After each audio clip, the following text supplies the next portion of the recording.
おじき芥川龍之介。安吉は30になったばかりである。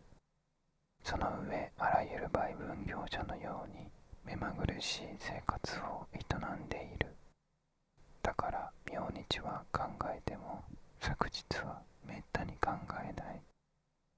しかし往来を歩いていたり、原稿用紙に向かっていたり、電車に乗っていたりする間に、ふと過去の一情景を鮮やかに思い浮かべることがある。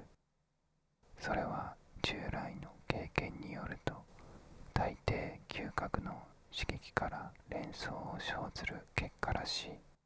そのまた嗅覚の刺激なるものも、都会に住んでいる悲しさには悪臭と呼ばれる匂いばかりである。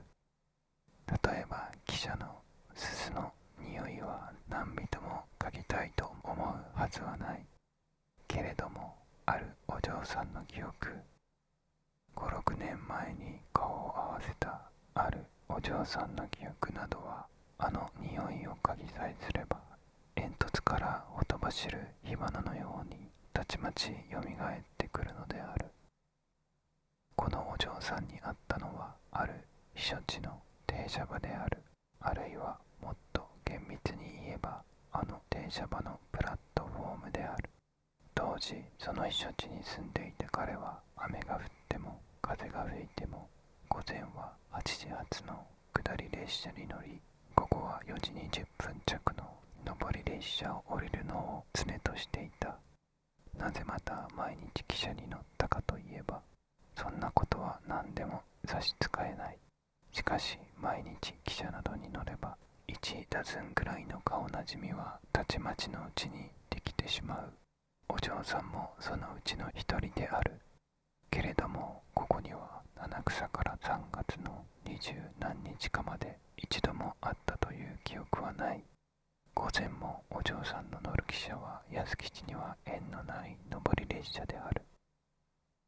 お嬢さんは16か17であろう。いつも銀ネズミの洋服に銀ネズミの帽子をかぶっている。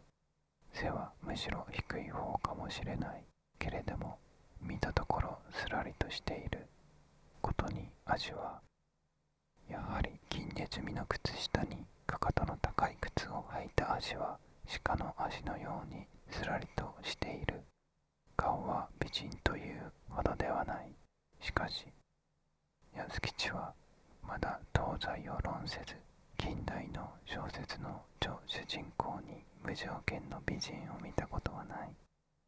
作者は女性の描写になると大抵彼女は美人ではない。しかしとかなんとか断っている。案ずるに無条件の美人を認めるのは近代人の面目に関わるらしい。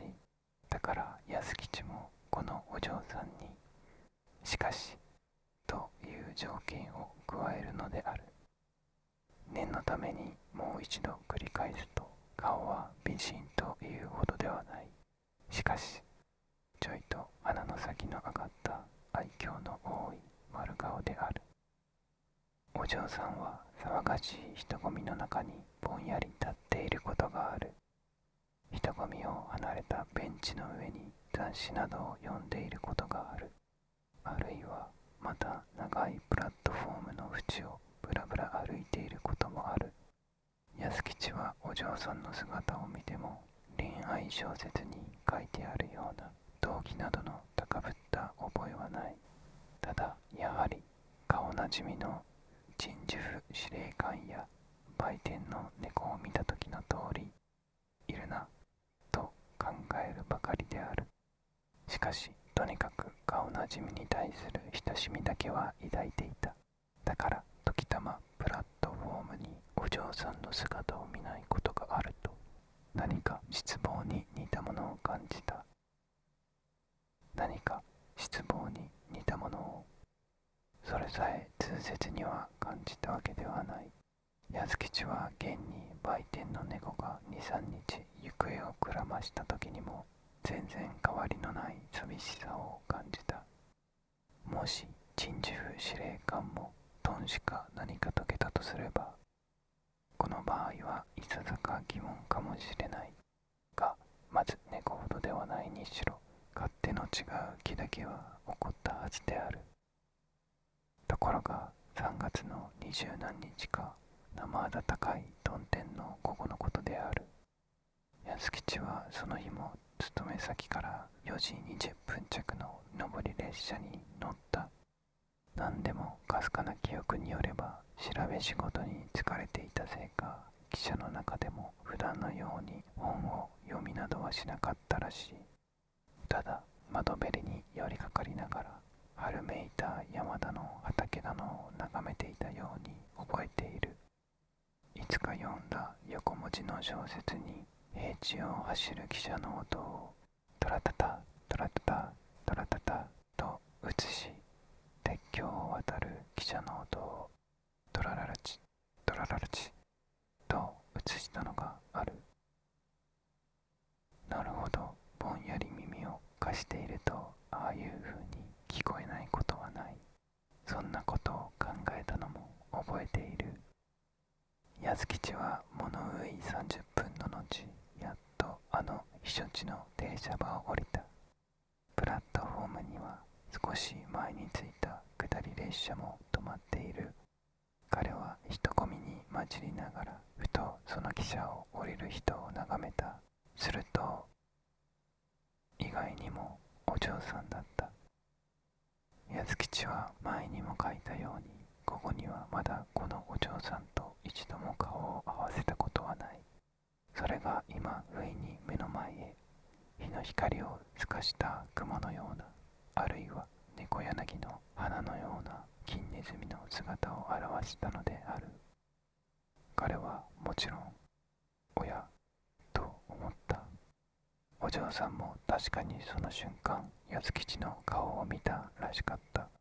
と同時に安吉は思わずお嬢さんへお辞儀をしてしまった。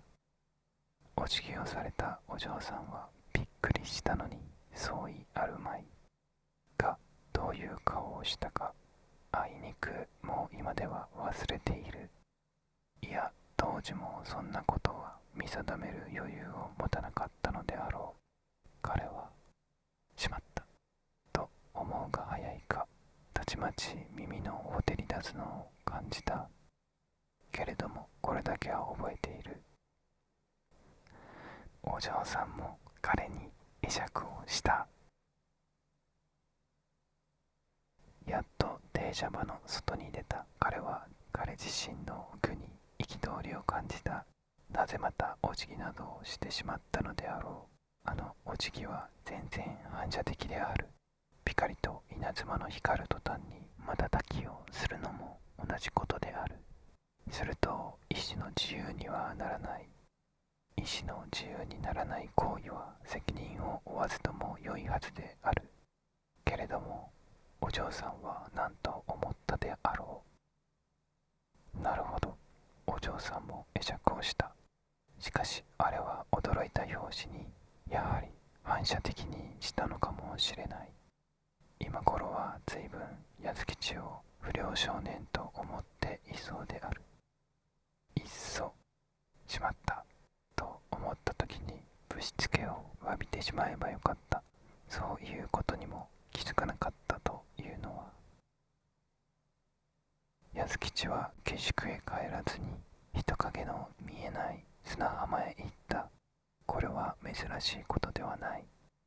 彼は一月5円の鹿島と一食50銭の弁当とにしみじみ世の中が嫌になると必ずこの砂の上へグラスゴーのパイプを吹かしに来る。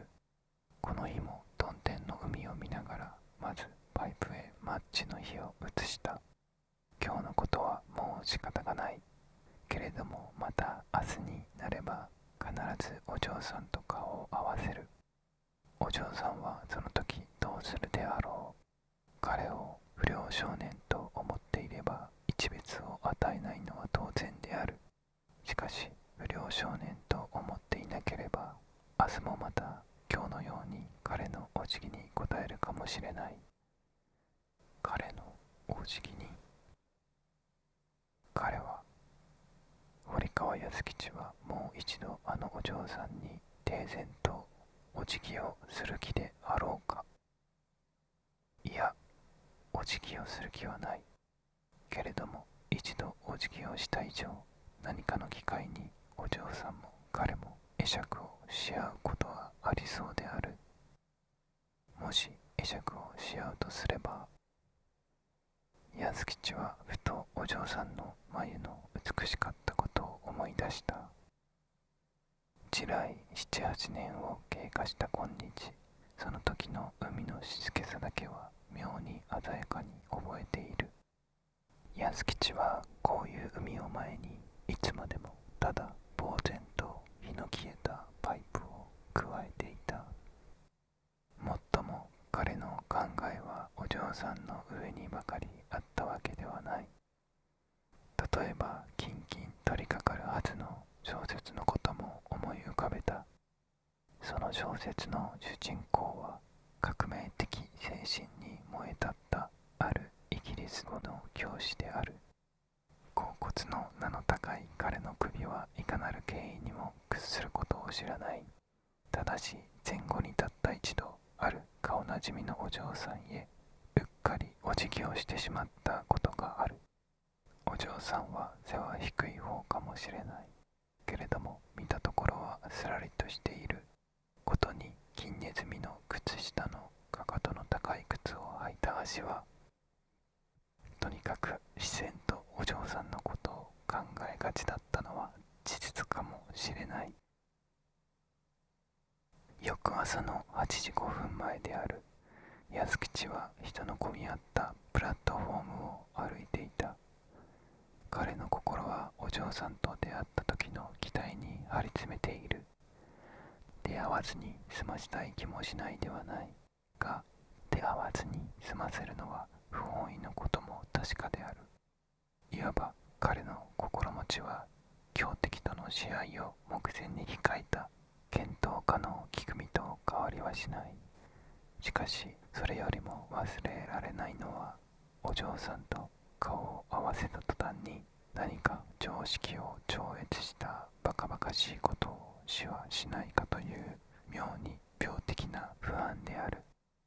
昔ジャン・ルシュパンは通りがかりのサラー・ベルナールへ傍若無人の接吻をした。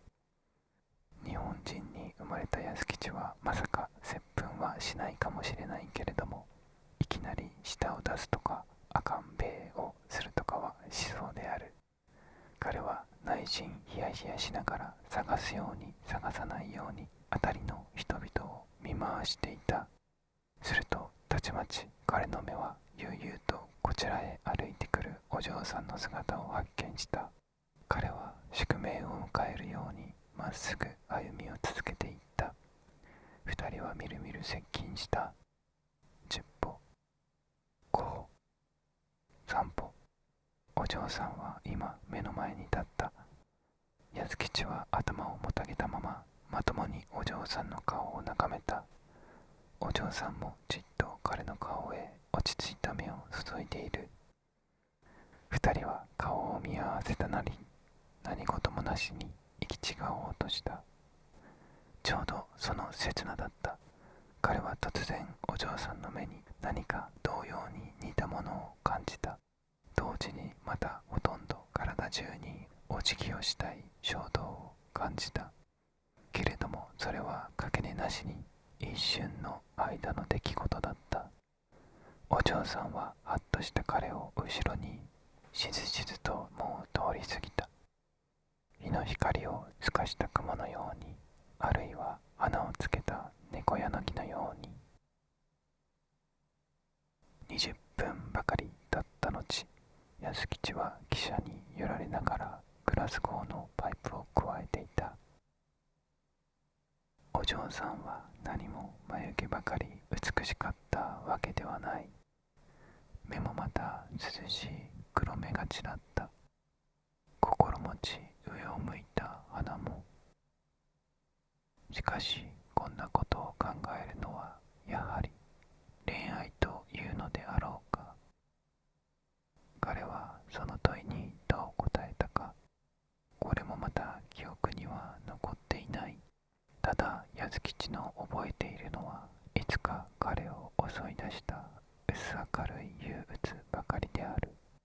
彼はパイプから立ち上る一筋の煙を見守ったまま、しばらくはこの憂鬱の中にお嬢さんのことばかり考え続けた。